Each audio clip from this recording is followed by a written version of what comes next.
Welcome to the In Full Swing YouTube channel. Please make sure to subscribe to the channel, like the video, comment of course, and enjoy the video.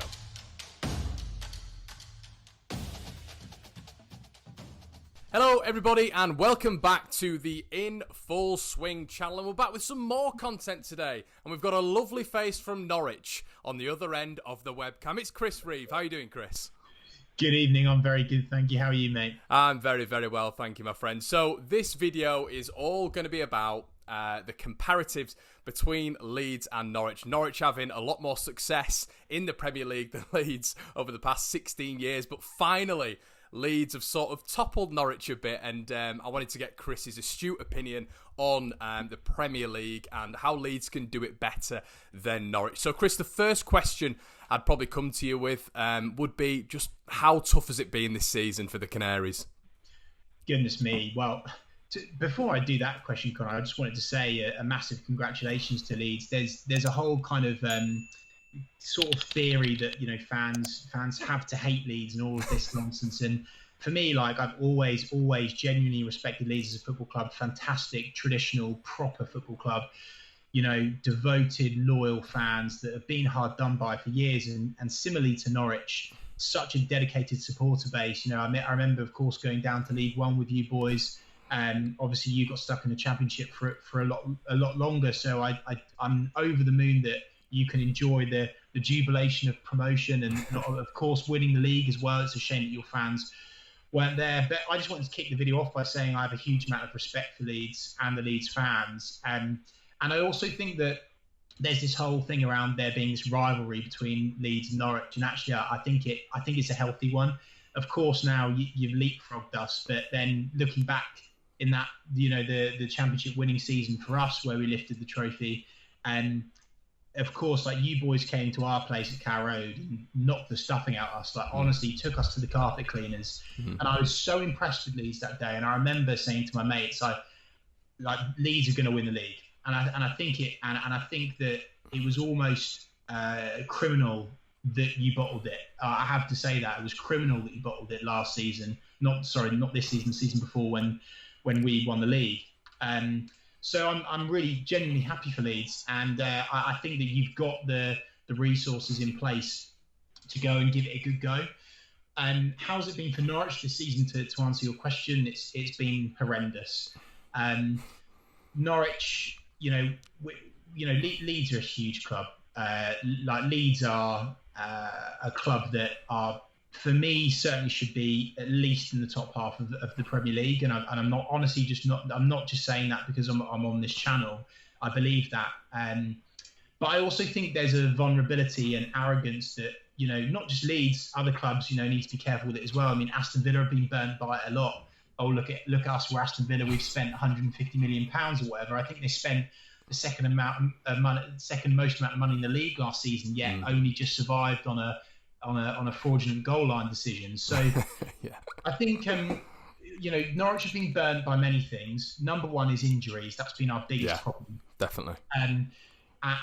And my advice to flip that straight away to Leeds is make sure you've got strength in depth. Like, you can't just have a plan A in the Premier League. You need a plan B, you need a plan C. And I know this sounds basic, but Norwich didn't have the resource to go and do that, and I think Leeds do. So, you know, not that the Leeds hierarchy are watching this, but you've got to sign quantity as well as quality of players, and don't feel necessarily too loyal to the players that you've got you promoted. Of course, they deserve a shot at cementing their place in the Premier League in the big time, but don't kid yourselves. The quality up there is much better, honestly, and I know that the Leeds squad in terms of strength is probably stronger than Norwich's, even though despite the fact we've been in the Premier League, I genuinely believe that.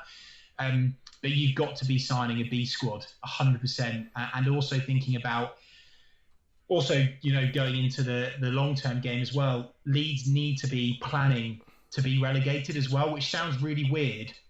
But one of the things that I'm really, really thankful Norwich have done is they planned for relegation. So they weren't, which you might say, well, hang on, that's not very aspirational.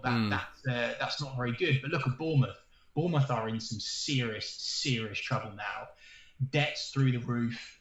massive player wages, no relegation clauses. Norwich had all bases covered, which means the survival of your football club. And I would hate for Leeds to get relegated. And then, of course, you get burnt by big player wages, no relegation clauses, no plan B. So injuries is one thing. The other thing is recruitment. Norwich have got it completely wrong from start to finish, spending way too much money on loan players, players that never made appearances. And to be honest with you, a big part of that is that, we've had some players that we've kept, like, for example, Todd Cantwell kept Patrick Roberts out of the team, who, of course, was Manchester City, and we expected him to come through really well. We've spent some money on some absolute frauds as well. And you've got to be really careful, right, that Leeds don't make the mistake of signing players that don't fit into the values of your football club. And I promise you, this will happen. There'll be one. There will always be one. You'll sign someone that at the end of the season, you'll realise they don't fit in with your values, that they were there, they joined Leeds to hop on to a bigger club. And you might say, well, we're Leeds. Well, you need to break that down straight away. You need to strip that arrogance down. A lot of, even from a Norwich City point of view, I was saying, yeah, we can get that player from that championship easily. And, but we got players from abroad that were using us as a stepping stone for another direction. And it failed miserably. Loan players from, relatively decent German clubs that should have been much, much better and had the credentials on paper but didn't. So, as I say, injuries, recruitment is crucial. You've got to spend, I believe, a minimum of 25 million at least to stay in the Premier League. At least. Norwich spent. It's rumoured that we spent up to 3 million. We had a lot of. I know, mate. You're laughing. It's hilarious. It's literally comical, isn't it? But to defend our club, we are not backed by a rich owner. Delia's down to her last peanuts. And also the perspective for Norwich is that we're such a well-run football club, and everything that we do is self-funded. We don't have a multi-million, billion-pound owner, and Delia has helped us, survive when our club was on the brink of arguably administration when we went down to League One. So I think Leeds have got the right resource to do it. I think the third most important thing that you can learn from Norwich's relegation is you have to learn from your mistakes fast, because trust me, when it starts to rot, it's so hard to get yourself back up again. We've seen this in the restart. Norwich, first 2 games, completely caved, season gone. But even during the season, there was games where we were bullied off the ball. And for example, we've been doing zonal marking all season with one of the smallest teams in the league. Big mistake. And another bit of advice for Leeds is it's okay to sign a player that's got the size, the stature, the physicality to stand strong versus a really nippy, quick, talented player. For example, a player that I know that you guys will really admire and arguably want to sign is Emi Buendia. So Emi Buendia is a fantastic, talented player, honestly brilliant, but the physicality isn't there, and you've got to have players that are willing to fight like dogs, and the artsy-fartsy players. You can't have one team full of passers, and that's what Norwich had. Arguably, the last time Leeds saw Norwich, of course, was at Ellen Road when the whole hilarious Welcome Norwich thing was there, and we played you off the park. But arguably in that game, we only had one player that was physical, and Tom Tribal. The rest of it is all passers. And we kept that same squad in the Premier League, and it was just naive, to be honest with you. So yeah, I hope that I've probably answered all your questions, but there you go. Well, that's it, Chris. Cheers for coming on, mate. No, it's an interesting chat, mate, because that Norwich team that came to Ellen Road, I've said it to many of my mates. It was physical, it was quick, it was authoritative, it was a dominant team, and we played Sheffield United not long before, and that could have gone either way. But I actually backed you to do really well. So would you have said that? Obviously, you were talking about multiple problems there, but it does seem to lie on the recruitment there for Norwich. With regards to you going up to the Premier League, I noticed Stuart Webber came out and said that it was 38 free hits. Do you think that sort of played a bit of a plague in the mentality of the players or the squad? Yeah, it's really interesting, actually. We've been debating this a lot as Norwich City fans, and of course on our channel, Talk Norwich City, and we've been talking a lot about the messaging from above. You've got to be really careful with that. On the one side, you've got Leeds coming out saying we're a Champions League club, which in my humble opinion is you need to be really careful with that, because as soon as you lose 3 games on the bounce, you're in big trouble. In terms of the fan expectations, you've got to manage those. But at the same time, Norwich have been reading off this script all season of miracles, little miracles, big miracles, saying things like we're not good enough, the quality's not there, we haven't got all the money in the world. Like, I agree with those points, they're all valid. But when you say it time after time, press conference after press conference, excuse after excuse, it leaks down into the player's mindset. So, Connor, I think you're correct. I think that probably was, in hindsight, the possibly the wrong messaging, not to begin with, because I agree with it to begin with. When you go into the Premier League as a smaller club like Norwich is, we're not tiny, but we're not massive compared to a club like Leeds. And I think we just needed to be a little bit careful with that. And unfortunately, I think the players started to believe it. And this is the one thing, my message almost as well for the Leeds fans that are watching this is be really careful with what you put on social media, because being in the lucky, privileged position that I'm in, to be able to have relationships with, quite a few of the Norwich players, I listen to them and knowing how much they look at social media, be careful next season, because when Leeds lose games of football, and a massive thing for Leeds, right? You've got to do this transition like Norwich tried as well. You are going to go from winning games consistently, and there'll be players in your squad that all they're ever used to is winning games of football. So you're going to be hit by the hard reality of losing 4 or 5 games on the bounce next season. I'll be very impressed if you don't have one dry spell. I'll be very impressed. It's inevitable with the teams you'll come up against. Like, we're talking about, you could have a run of games of Liverpool, Man City, Manchester United. That's 3 games, down the shite pipe. That's your monetisation gone. It's all right. But it's true. You just really need to be careful with the mindset. It's absolutely massive. But my point is, Connor, is if Leeds fans are watching this, I can't emphasise enough. Every time you post something on social media, they'll read it. Believe me, they'll read it. So if you want to make an impact on your team next season, back them until the bitter end, because it might be a case of you spend loads of money and it goes down to the final day like Aston Villa. And that's why it's more important than ever before that Leeds fans, they make that difference by, bigging the players up and seeing the positives in the performances. So there'll be games that you lose next season where you as supporters need to pick your team up. And this sounds really strange, but I promise you, as a team that's been relegated now, what starts to happen with continuous losses is people blame people, and they don't encourage them, and they pick bones and they nitpick. But actually, it's like, hang on a minute, let's break it right back down to the reality. This is the first time Leeds are going to be in the big time for a long, long time, as you know. So just be careful is all I'm saying with your mindset, with the way that you're talking about the players. And I know that Leeds fans are a hardened, fantastic support base that should back them. But it will just be, you've got a culture learning curve ahead of you that Norwich had. And I think that we did well up until the restart, and then it crumbled. Yeah, no, I think as well, Chris, that feeds into just even the fan base in terms of we've not been hit by that Premier League tourism yet, so it is still sort of the hardcore Leeds fans that are going to be going down there, and I think it's going to be it's triggered in my head there when you said a culture shock. I think it's going to be on all fronts for Leeds fans, and I think it's a really interesting point you make. So, do you look at Sheffield United and think that's annoying?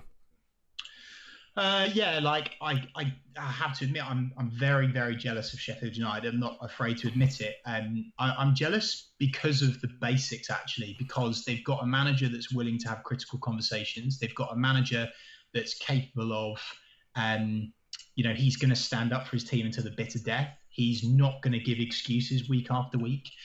But most importantly for Sheffield United, they've stuck to the basics. Yeah. If in doubt, kick it out. Everyone learns that at under 14s football. Yeah. Stick to the basics in the Premier League and it'll serve you well. Defend. If you defend properly, that will give you a really good foundation. But if you go into games naive, and by the way, this won't happen under Bielsa. Like, click this up. It will not happen. you will be fine. You'll stay organised, which is one important thing. But yeah, you've just got to be a bit careful because you can get rolled over in games so quickly if you've not got your eye on the ball. One tiny mistake. This is the other thing as well, right? You will get punished so much more in the Premier League.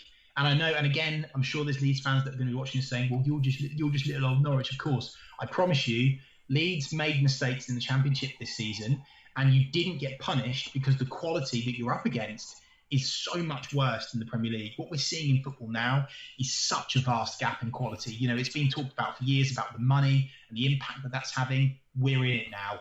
The gap is massive. So when you make a mistake in the Championship and a player is through on goal, they'll hit the post, they'll scuff it wide, your keeper will save it. In the Premier League, boom, top corner, 1-0. And you could have 90% of possession, having the game of your life, and then you get shithoused by Brighton. Like seriously, you have to be prepared for it. Yeah, because people talk about, you know, this is, I'm not just mentioning his name because you played him the other day, Chris, but obviously De Bruyne, you know, people talk about De Bruyne, Mane, all these Van Dijk players of that ilk, but, you know, you go to Crystal Palace, you look at Zaha, you know, you go to Brighton, you look at Morpay, and these are players of ridiculous quality at that top level. So, yeah, it's a good point. Do you see Leeds? Obviously, I know we've won the title this year, and obviously it's a different side. But there seems to be sort of less egos around that Leeds team at the minute. Obviously, with the likes of Samuel Saiz, Janssen going out of the side. Do you sort of feel that now, or in terms of Leeds? Yeah. In terms of Leeds, yeah, 100%, mate. Like that is one of the things that I was kind of trying to avoid, but I'll bring it up now. Now you've brought it up. I cannot stand Pontus Janssen. We can't now. I cannot.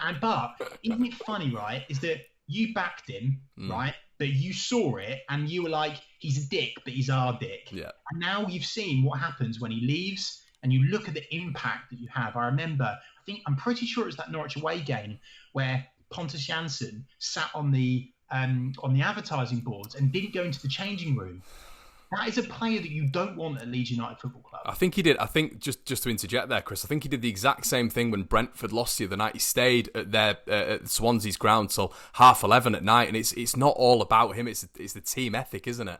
100%, mate. And that is honestly so important. And this is the thing with the Premier League. You'll get Premier League darlings. But anyway, away from that, my observations of Leeds is I think that you've become more grounded. I think you've become arguably more sensible. It seems like you're not taking as many risks. From the outside looking in, I've not seen too many badly disciplined players this season. Have I got that wrong? No, and as well, just to add to that, Chris, just to interject once again, there's not been as much drama this year, has there? No, but yeah, and I think that's an important thing as well. I think that there's this whole thing of dirty Leeds. I don't think you've got that anymore. I don't think so anyway.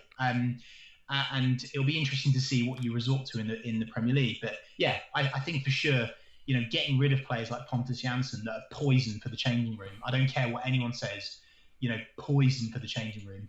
And yeah, and you know, go and the other thing that I'll be brave about in this conversation, I know that we've had conversations about it offline, Connor, is actually Patrick Bamford. You know, I knew you'd want to bring him up. and I'm so sorry, and I've already seen him. I've already seen a tweet from Patrick Bamford saying, "Here we go." Yeah, we saw that. Yeah. But the reason why it's "here we go" is because he's not good enough. Clip this up and show it to me when Patrick Bamford scores more than Pookie. There's no way. Like I will be stunned. Like it'll be hilarious if he does, and it'll be a miracle if he does as well, because he's nowhere near the mark. And Leeds fans won't like hearing this because he's your darling and he's one of your players that has helped you get promotion. But be really honest with yourselves and realise that why has Patrick Bamford gone on that many loans to that many clubs? And in the Premier League for Norwich, he was dog shite. Absolute dog shite. Couldn't hit a barn door. It got to the point where when Patrick Bamford hit the bar against Man City, the Norwich fans sarcastically cheered it because he actually did something. So, and by the way, I know I've picked on Patrick there, but the reason why I have is that you don't get many chances in the Premier League. In the Championship, you can miss two, score, and then the Leeds fans forget about it. Patrick Bamford's the best player in the world. If you miss 2 chances in the Premier League, you're the worst player in the history of the club. You're this, you're that, and honestly, it's really difficult. And everyone, I mean, we've coined it on Talk Norwich City, the triple P, the Pookie Purple patch that we saw at the start of the season, all going very well when he had supply, when he had a team full of confidence. Now, after your team loses 3 or 4 on the trot and Patrick Bamford isn't getting supplied, you will see Patrick Bamford's quality. I'm sorry to deliver that very brutal message, but I know this through experience because, of course, Patrick's played for Norwich before and he wasn't anywhere near good enough. No, and I mean, I've got dogs abuse before for completely agreeing with everything you're saying, Chris. I think he works for the team, and that's incredible. That's great, and he works the Bielsa way, and no doubt he might have improved since he was at Norwich, but there is a huge hole in his game when it comes to finishing and taking chances, which he would have done, mate. And I need to interrupt there, right? It's worth me saying here, just so I don't get loads of abuse, he's definitely improved since Norwich, 100%. And by the way, getting that many goals in the Championship is a good achievement. That's a good accomplishment. Take away the ones that he's missed. To be fair, that's really good. Fantastic. But I'm on this channel today to talk about the brutal, honest, stark truth, the quality difference. And unless Patrick Bamford starts taking steroids and ends up as The Rock, and turns up to the Premier League half of the weight of Akinfenwa, I cannot see how he's going to take on, Virgil van Dijk. I just can't see it. Yeah, no, I see that, mate. I see that. With regards to, obviously this is going to be a big talking point with a lot of Leeds fans. Can we please have Emi Buendia? How much are you talking? Go on. I think I said to you, didn't I? A couple of pots of Coleman's mustard. That'll do, won't it? But no, I think to be honest, mate, I would be going. A lot of people are talking about Ben Rama if Brentford don't make it. I mean, obviously, I know you might not have seen Ben Rama this year, obviously being in the Premier League, but Ben Rama is he's arguably for me the best player that has ever graced the Championship. He's that good. I would probably... Where's Houlihan, surely? Yeah, Houlihan was up there. I think Grealish, as much as I hate to say it, and Neves... I've got a bone to pick with you, mate. You did a video on... I swear you did this, on the Championship team of all time or something, and you picked someone over Wes Houlihan, which is literally fraudulent. I can't remember who it was. It wasn't even the Leeds player. That's what pissed me off. I can't remember who you picked, mate. It was because I think it's we terrorised Leeds that many times. I had to leave him out. You did, mate. But what were you talking about? Oh yeah, Emi Buendia. Mate, the stats don't lie. You need to chuck money at Emi Buendia. It's like I'm a wheeler dealer trying to sell him for loads of money now. Look at his stats this season. It's crazy. The chances that he's created, considering he was at the bottom of the league side, and also, by the way, there was times where he was kept out of the team because of arguably his attitude and arguably petulance crept in a little bit because he's a young guy and he needs a manager like Bielsa. He needs a manager like Bielsa to thrive under. I genuinely believe that. But look at his stats. I'm pretty sure he was second behind Kevin De Bruyne in terms of chances created for the majority of this Premier League season up until the end, where I think he ended up as maybe fifth or sixth, but still, for a bottom of the league side, that's very impressive. Money-wise, if you want to buy Emi Buendia this season, you're looking at anywhere between 35 and 40 million minimum.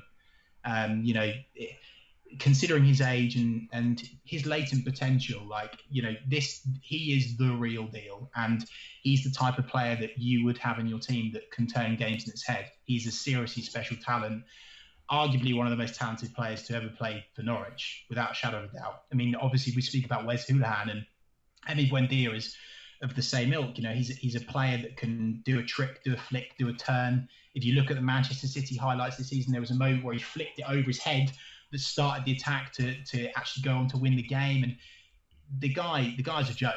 He's a brilliant. Chris, could he play higher? Yeah, definitely. I've always preferred him in that number 10 role behind the striker, but he's not played there enough. And arguably that's been because Todd Cantwell has been fantastic for Norwich this season. But yeah, if that's a position that you would want to play him in, he would absolutely thrive there. Yeah, I mean yeah, as I was saying before, the whole Ben Rama link. But I think just the thing with Buendia is what you've said. I think he was fifth as well for midfielders making tackles, which, I mean, in the Bielsa mould, which is all about everybody running round, similar to the Farke mould, really, and just how fit you are as a club. I think as a team, and I think Bielsa has that same sort of ethos with regards to working hard and getting below about 3% body fat, which I know you can relate to, Chris. Yeah. Yeah. So I think it'd work well just on that front. And do you think it's in with regards to Bielsa? Obviously, the respect aura is there. You know, people come into the club, they see and hear Bielsa and all this sort of stuff. Do you think he could be just an attractive proposition for, let's say, hypothetically, an Emi Buendia?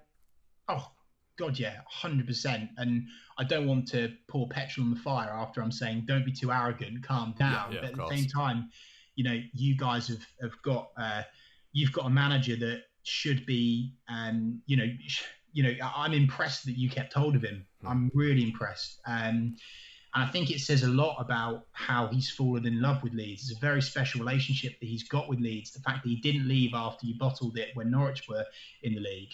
And I mean that respectfully, by the way. I'm not trying to antagonise Leeds fans. It's not like that. It's not like the word bottle sends a shiver down my spine or anything, Chris. But yeah. Messed it up. Yeah. Anyone that, as soon as someone hears Bielsa's name, as a player, it's going to spike an interest, without a shadow of a doubt. I think the only thing that you've got is you could potentially have the issue of, as a newly promoted side, that might do some damage. But you've got to take into factor the stadium, the supporters, and arguably the amount of money that you will spend. I think your first few signings will actually pave the way for the rest of the window. So those are actually really crucial, because if you're not showing enough intent in the window and if you don't manage to bring in a top quality player within your first couple of signings, I can't see how a player might go, oof, not sure. I don't think they'll stay up. And we've seen it with Aston Villa. They've chucked some money at all sorts of players. And there has been a massive imbalance, and I think they're very lucky to survive. And so, yeah, from Leeds' point of view, just don't make a mistake and make sure that you sign players that are in keeping with the club's values versus a top talent or experienced Premier League. It's not all about that. It's important, but it's way more important that someone wants to work until the bitter end and they literally want to bleed for Leeds United, because there's been a few Norwich players that have been absolutely found out since the restart. Players that have literally left the club without even saying goodbye. It's just horrendous. So sign players that care about Leeds, and you can do that with Bielsa, 100%. It's a huge asset for you guys. Yeah, I think it's a trigger point, isn't it? It's a bit of a marketing strategy, not only having the owners and not only having the fact that, I guess, I know what you mean. I hate saying the fact we're Leeds United, because it's one of those things. It's like, you haven't got a divine right to be in the Premier League, but I do feel that there's got to be a mystique at the fact that this club is coming back with Bielsa after 16 years. There's a little story to be told there, isn't there? Yeah, definitely. Yeah, without a shadow of a doubt, I think that's a fantastic point. And I would just I have to reiterate it. Just be really careful with the "we're Leeds, shoulders back" thing. And it's not just Leeds, by the way. There's plenty of clubs that have done it. Aston Villa, for example, lucky to survive. Very. And just remember, you are now not a big fish in a small pond. You are now back to being a smaller fish in a huge ocean, honestly. And I know that I don't want to patronise you, and think about it from a Norwich point of view. I don't know if anyone that's watching. I mean, I don't even fish, but I'm going to come up with the analogy here. Norwich might be a common carp, and Leeds might be a shark. But you've got literally massive blue whales in the Premier League that can just literally flick you aside as if it's nothing. One through ball. Danny Welbeck, game over. He played for Watford, who had been relegated, and literally they swept us aside like they didn't even break a sweat. Yeah, I mean, I don't want to scare you. You terrify me here, Chris. Enjoy the ride, because it is good fun. And I remember, when Norwich went up to the Premier League we've been up, at least 5 times in my lifetime. And that first season that you're back is always really fun, but at the same time, you're kind of shitting yourself. But the first season is so much more enjoyable than the second, because the second season there's an expectation. Look at Aston Villa, watch what they do next season. I honestly think they are. As soon as if they lose Grealish, I don't know, and they're talking about their manager getting the sack. It's all over the shop, and so it's almost like Leeds. They need to plot a roadmap out, which of course they will. Of course they will. Which is, okay, season 1, we're going to sign players based on our values, and we'll complement this Championship side. They'll bolster the defence, and we'll add some quality up front because Patrick Bamford isn't good enough. I tell you one thing as well. Last parting shot for you Leeds fans. You'll really value the Championship now. Now you're out of it. There's 2 points on this. 1, VAR. Oh no! And I promise you, and I'm telling you now, that everyone that's watching this, you'll shed a tear to VAR next season, and you will tweet me saying you were right, Chris. VAR is a fraud. It's a joke. And by the way, as a newly promoted club, I promise you will be mugged off by VAR so much. And it will hurt, Man United, when you play them, of course, it'll be one of the biggest games for years for Leeds. You will get mugged off by a VAR decision. That is what sucks about the Premier League. The other thing is the grounds. Like you just said, Wickham away. Mate, I'd rather go to Wickham away than Arsenal away. It's just a plastic bowl full of fans that are just tourists that don't care, that they're sitting in the corporate. And this is why I love Leeds. Because, classic, proper football stadium, not a plastic bowl. Brighton, Arsenal, there's so many clubs in the Premier League that just West Ham. Go to West Ham away this season and tell me how good the Premier League atmosphere is. It's dog shite compared to the Championship. I'm telling you now. Yeah, anyway, enjoy the ride. Yeah. See you later. Right, mate. Well, everybody who's watching, go check out Talk Norwich City. Chris and Jack do a brilliant channel. And believe it or not, they're not brothers. We're not. And can I just say one last thing as well? As soon as we're having a bit of a love-in, everyone needs to fully back this show because this channel is a fantastic channel. I've been unbelievably impressed with the output that Connor's done last season, and I know that he's got planned for this season. This is the #1 Leeds channel to be. Don't subscribe anywhere else. Just subscribe to here, and I promise you will be rewarded. Back this boy, he's going to the top. Chris, I'll send you that 20 quid in the post, mate. All right. Well, this is what relegation does, man. I need all the money I can get. Right, Chris, thank you so much, mate. I'll put the link in the description to your Twitter and Talk Norwich City. And good luck, buddy. And good luck to Leeds. Cheers, man. Cheers, mate. Cheers for watching, guys. Have an absolutely fantastic day. Don't forget to like, comment, subscribe, and I'll see you tomorrow.